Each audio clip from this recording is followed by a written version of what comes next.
Welcome to Rocksteady Studios and episode 3 of Arkham Insider. Today we're going to be getting intimate with 3 key characters from Batman Arkham Knight, and as always we're going to be feeling the heat, taking questions from the community.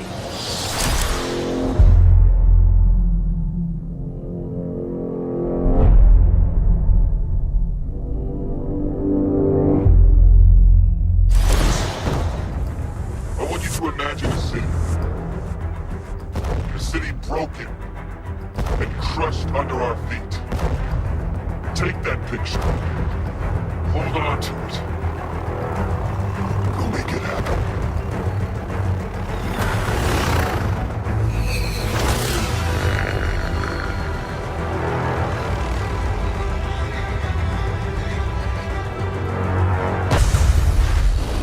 And here we are once again on the world's most comfortable couch. This time I'm joined by Rocksteady's lead character artist, Albert. Big Albert, how you doing? I'm very good, thank you very much. We're coming to the end of the production of the game. Yeah. You're looking pretty relaxed. You feeling good? Yeah, I'm feeling good. Yeah? Bring it on. I said bring on the next one. Right on. Now, as lead character artist, you have got an immense responsibility for the design of characters within the Arkhamverse.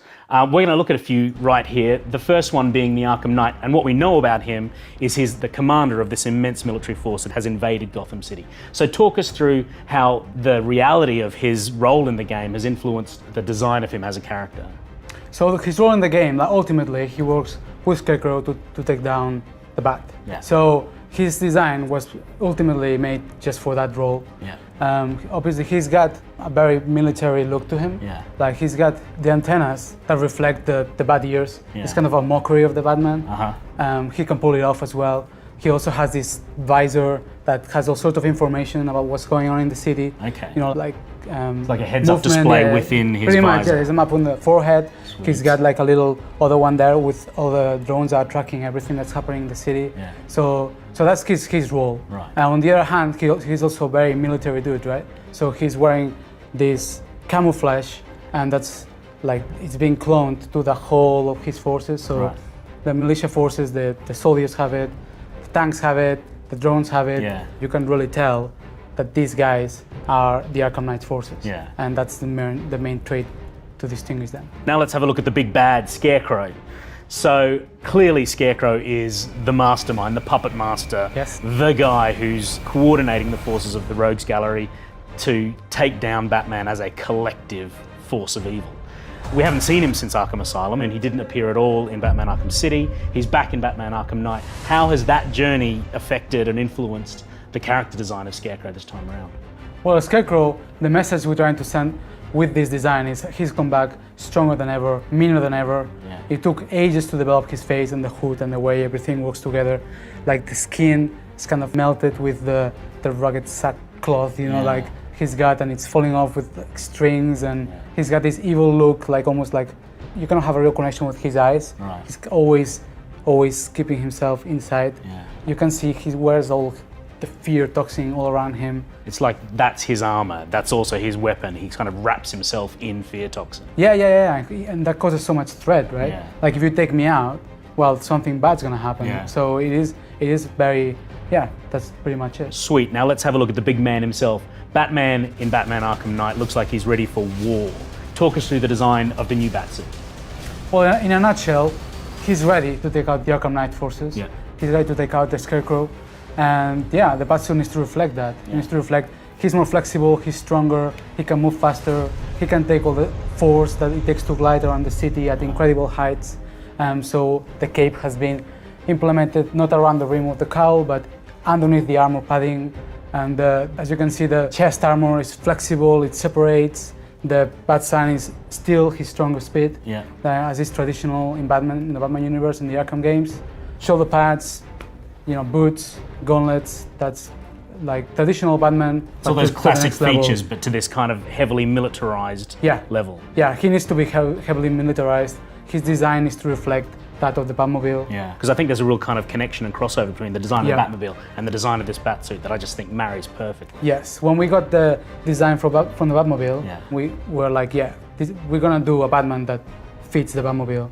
We kind of took all the shapes, took all the colors, the materials, and tried to make them, to make a connection between the two. Yeah. So human and machine. Man and machine together, Yeah, that's it. facing down the forces of the Arkham Knight and Scarecrow. You say it, man. Boom. All right, Albert, it's clear that more than just a little bit of love has gone into the creation of these characters over the last 4 years. How do you think Batman fans are going to react when they play Batman Arkham Knight? Well, we hope that they're gonna love the designs. We always watch for what they say on YouTube, what they say in the forums, make sure that all the feedback is addressed as much as possible, because they are the people who know about Batman, right? Yeah. So I just wanna make sure that everything is good with them, is good with us, everyone's happy. So yeah, 4 years, this is it. A whole lot of love. Yep, a whole lot of love, man. That was Albert, the character king, here at Rocksteady Studios. We're joined once again by Ian Ball, lead designer. Of course, Albert is back. Question number 1 comes in from Brandon. Boom! And he asks, does the Batmobile get its own talent tree, like gadgets and physical abilities? Ian, this sounds like one for you. It is, and the Batmobile does have its own talent tree. You can upgrade the weapons, you can upgrade the different systems inside the Batmobile, which will allow Batman to eject higher and further out of the car quicker. Nice. Fire more weapons, upgrade the firepower. There's loads of different upgrades for the Batmobile. Just like Batman himself, the onboard weaponry, all of the systems, they've all got their own development trees. They do.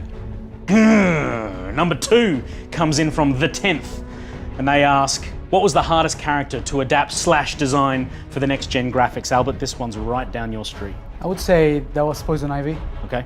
Getting that design to work in such realism, and then trying to get the subtleties on the skin and just trying to get that beauty and transferred into the next gen without, going too crazy. It was a real challenge. And it looks awesome. Thanks. Nice job.